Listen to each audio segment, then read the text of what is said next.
மாதம் பூக்கும் கொன்றை பூக்கள் போல சேலை கொண்ட பெண்ணின் அங்கம் தோற்றம் காட்டுதே.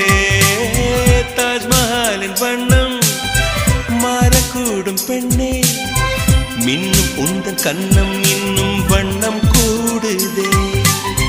நிறமுள்ள மலர்கள் சோலைக்கு பெருமை, நீயுள்ள ஊரில் வசிப்பது பெருமை.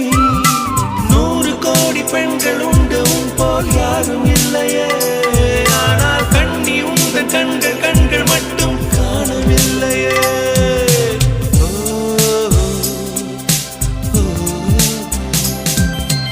20 கோடி நிலவுகள் கூடி பெண்மையானதோ, என் எதிரே வந்து புன்னகை செய்ய கண் கூசுதோ.